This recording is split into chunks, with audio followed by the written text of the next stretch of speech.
Sur ce qui concerne la RDC, tout Congolais doit savoir ce qui se passe actuellement entre le président Félix Tshisekedi et le M23. Les groupes rebelles qui défient le gouvernement congolais viennent de lâcher ces conditions explosives pour négocier à Luanda. Et attention, ça pourrait tout changer ou tout faire capoter. On décrypte tout et vous allez savoir tout ce qui se passe entre la RDC, Félix Tshisekedi et le M23. Et surtout, vous devez être prêt à attendre ce que vous n'avez jamais écouté puisque les rebelles M23 risquent de changer beaucoup de choses en RDC si M. Félix Tshisekedi néglige ces points. Les rebelles du M23 sont invités à dialoguer avec les gouvernements congolais à Luanda, en Angola. Mais ils ne viennent pas les mains vides. Ils ont des exigences bien précises. Alors, de quoi parlent-ils? Prenez vos popcorn et puis nous allons débattre sur un sujet que beaucoup de gens ignorent. Voici les exigences clés de l'AFC et M23. La première condition, Félix Tshisekedi doit parler. D'abord, la AFC et M23 met la pression sur Félix Tshisekedi. Le président congolais leur demande une déclaration publique. Monsieur Félix Tshisekedi doit parler en public et tout le monde doit écouter. Pourquoi ils ont dit que Félix Tshisekedi doit parler à la voix haute? Puisque selon eux, monsieur Félix Tshisekedi ne respecte pas des accords. Est-ce que monsieur Félix Tshisekedi va accepter cette négociation? Ils ont demandé à Félix Tshisekedi de parler publiquement, clair et sans détour. Ils ont des papiers, ils vont signer et tout doit être respecté. Ils ont dit pas de blabla, pas d'intermédiaire flou.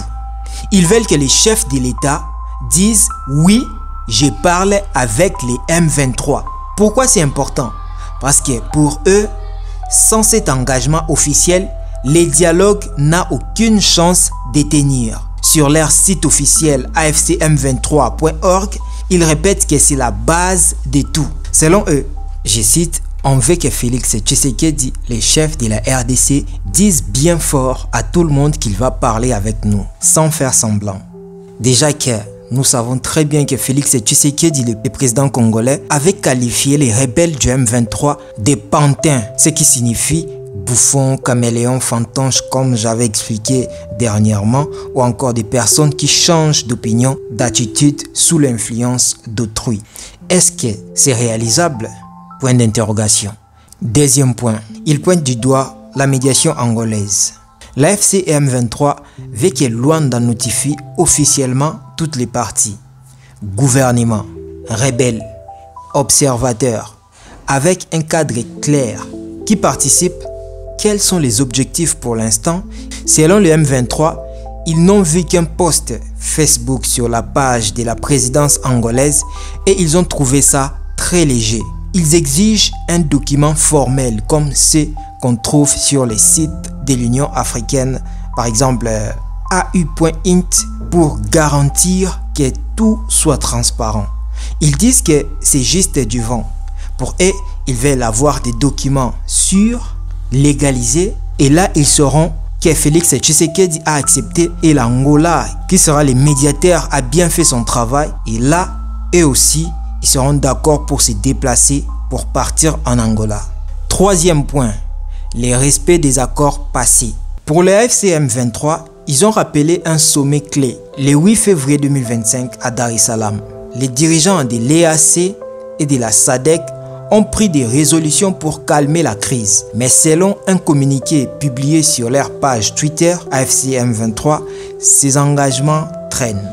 Ils insistent, si on veut la paix, il faut respecter ces accords. Sinon, les M23 se disent que si les accords ne sont pas respectés, ils vont encore retourner dans la case départ pour recommencer la guerre et ils vont encore continuer la bataille. Ils ont mentionné que Félix Tshisekedi a des promesses qu'il a oubliées et il a des promesses qu'il ne respecte pas. Et pour eux, si Félix Tshisekedi ne respecte pas ces accords, les M23 sont réellement des pantins comme le président Félix Tshisekedi l'avait dit. Pour eux, ils ont été très clairs. Si on veut la paix, il faut respecter ces accords. Sinon, c'est le retour à la case départ et à la guerre. Point. Qu'est-ce que ça veut dire? L'AFC M23 joue gros. Ils disent vouloir la paix, mais seulement à leurs conditions. D'un côté, ils contrôlent des territoires riches en minerais, coltan, or et autres. Déjà qu'ils ont récupéré des points stratégiques en RDC et surtout là où il y a les coltans, l'or, c'est déjà un point très fort. Et ça montre que les rebelles du M23 n'ont plus peur de Félix Tshisekedi. Et ils ont mis plus d'avantages de leur côté. Quand ils disent vouloir la paix, mais seulement à leurs conditions, ça leur donne du poids. Et l'Est de la RDC, c'est la partie qui fait entrer beaucoup plus d'argent à la République démocratique du Congo. De l'autre, les gouvernements congolais soutenus par des sites comme rdc.gouv.cd accusent les Rwandais de tirer les ficelles derrière les M23. Selon eux, c'est les Rwandais qui exigent au M23 de négocier avec les gouvernements congolais, mais avec des conditions très lourdes. Et les résultats de ces dialogues risquent de bafouer beaucoup de choses en RDC. Un dialogue qui pourrait soit désamorcer la crise, soit la faire exploser et au milieu. Les M23 jouent un double jeu.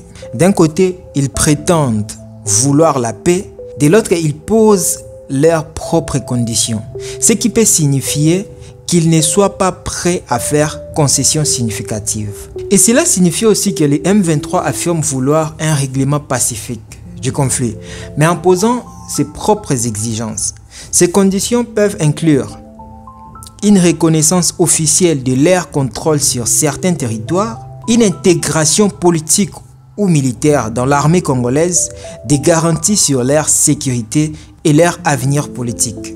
Et je suis sûr et certain que ces conditions peuvent être inacceptables pour le gouvernement congolais, ce qui va encore compliquer les dialogues entre la RDC et les M23.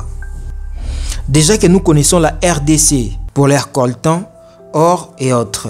Mais les M23 contrôlent actuellement des zones stratégiques dans l'est de la RDC, notamment dans le nord Kivu et le sud Kivu. Ces zones sont riches en ressources minérales précieuses, notamment les coltans sont essentiels pour la fabrication des composants électroniques comme smartphones, ordinateurs, lampes, appareils photo et autres. L'or qui est une ressource précieuse sur les marchés internationaux.